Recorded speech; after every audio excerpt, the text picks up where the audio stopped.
ሰላም ውዶቼ እንዴት ናችሁ? ሰላም ናችሁ ወይ? አማን ነው ሁሉ አማን ነው ወይ? እኔ ያለው እግዚአብሔር ይመስገን። አንድ ቪዲዮ አይቼ እንደው ላሳያችሁ እስቲ ለእናንተም ብዬ በጣም ገርሞኝ ነው እና ወዴት እየሄድን ነው በእውነት የሰው ልጅ እግር ይዞ እንደዚህ መለመን በጣም ከባድ ነው እና የተገረምኩትን ቪዲዮ ላሳያችሁ። ብትሰድቡኝም ስደቡ የፈለጋችሁትን በሉኝ። በቃ እኔ እርቦኛል ጋይስ፣ እርቦኛል፣ እውነት በቃ እርቦኛል። አዛ በላይ ደግሞ የቤት ኪራይ መክፈል አቅቶኛል። ስራ ካቆምኩኝ 8 ወሬ ነው። በቃ እኔ አሁን ስራ እያመረጥኩ ምናምን አይደለም። በቃ ፈጣሪ አላለው ምንም ማድረግ አልቻልኩም። ቪዛ ላሰራ ነበረ። በቃ ፓስፖርት ኤክስፓየር አደረገብኝ። በቃ ማሳደሻ ገንዘብ አጣ።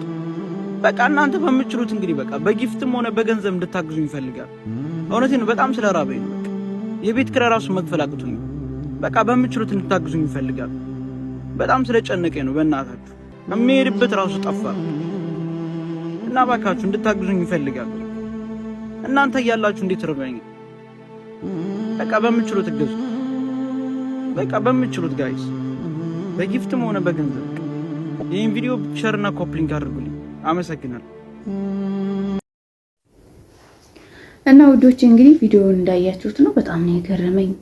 ማለት ቤት ራሱ ከተከራየች ያው ብቻ አይደለም እዚህ ሀገር ቤት አንድ ሰው ብቻውን አይይዝም። ባለትዳር ምናምን ከሆነ ብቻ ነው አንድ ክፍል ምናምን የሚይዘው ማለት ነው። እና በህብረት ነው የሚይዙት። አንድ ሰው ቤቱን ይይዘዋል። ከዛም በኋላ ልጆች ይሰበስባል። እንደውም አንዳንድ ጊዜ የማይከፍል እሱ ሳይከፍል የሚኖር አለ። ለምን? ብዙ ሰው ስለሚሰበስብ እነዛ ይከፍላሉ። በነዛ ሂሳብ እሱ በነፃ ሊኖር ይችላል፣ ወይም ልትኖር ትችላለች። እና እንደዚህ ህዝቡን ራሱ ብር ባገኙት አጋጣሚ ብር ብሎ መጠየቅ አይከብድም? ኧረ ተው፣ ሰው ቤት ናትናቁታው።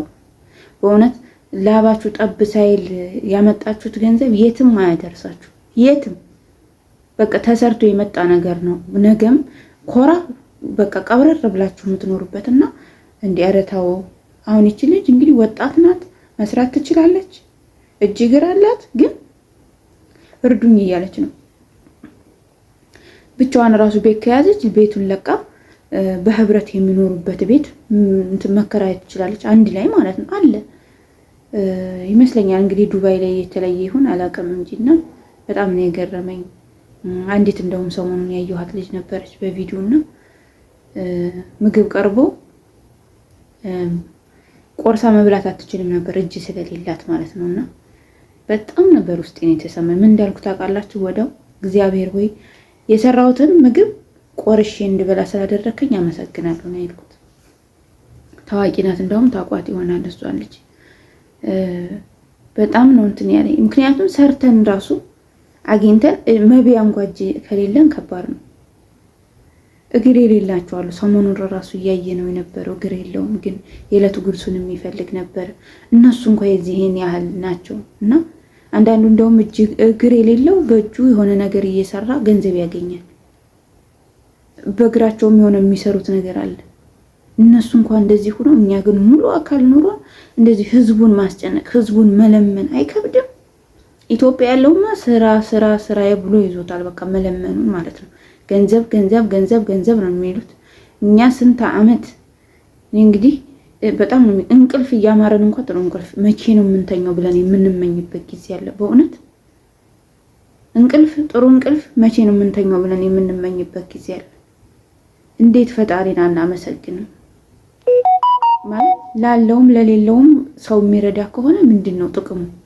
በቃ አረብ ሀገር በስብሶ ይቅር ሰው እናንተ አካል ያላችሁን እጅ እግር ያላችሁን እየረዳ ህዝቡም ደግሞ ይረዳል። በጣም የሚገርመኝ ነገር ህዝቡም ይረዳል። ለዚህም ነው እኮ ለማኝ የሚበዛው። ስንት ለማኝ አገር ላይ የሚጎርሰው የሚቀምሰው የሌለው ሰው እያለ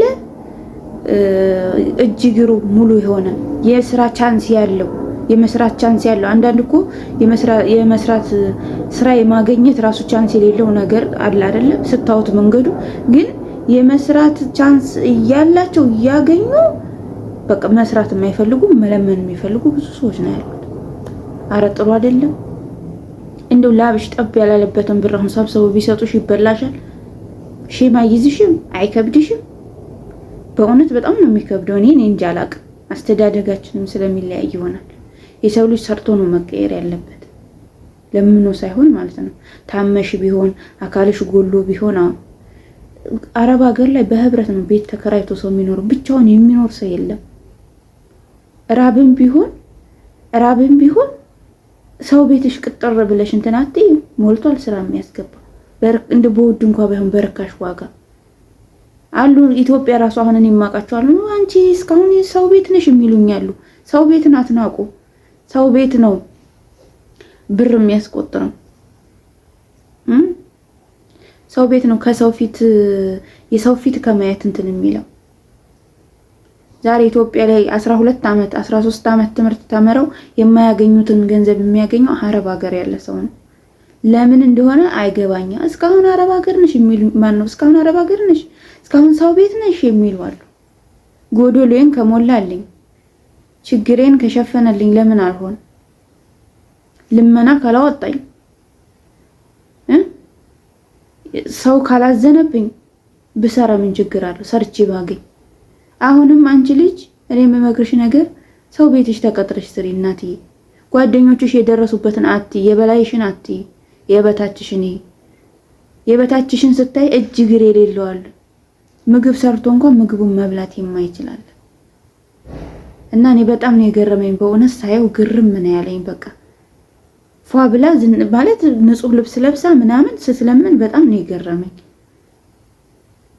እንዲያረ ሰው ቤት እኮ መቃ አሁን እኮ አረብ ሀገር ወረቀት ያለውም የሌለውም ነው እየሰራ ያለው። ማንም አያየንም። ወረቀት ይኖረን አይኖረን የሚያየን ሰው የለም። ሲጀመር ሴት ላይ ትኩረት የላቸውም የሚይዙት ራሱ። እና ወረቀት ያለውም የሌለውም እየሰራ ነው ያለው። ይሄን ያህል ለምንድን ነው መለመን ያስፈልገው? እርዱኝ፣ ቤት ኪራይ መከፍል የለኝም፣ ርቦኛል። በቃ ህዝቡ በቃ ስደት ላይ ያለው እንትን ሆዱ ሩህሩህ ነው። እና ያንን ሆዱን አውቀውታል፣ ልቡን በቃ አውቀዋል ሰው ማለት ነው። ስንት የሚረዳ እያለ በየመንገዱ የሚተኛ በየጎዳናው የሚተኛ እያለ የሚጎርሰው የሚቀምሰው የሌለው ይሄ እንደዚህ ጉድጉድ ብሎ በቃ አጥንቱ የጎበጠ እያለ አሁን ይችን ልጅ እንደው የሚረዳት እኮ አይጠፋም። በጣም እኮ ነው የሚገርመው። እልቁንስ የምትረዷት ስራ ፈልጋችሁ በማስገባት ወይ በመቅጠር ነው ይችን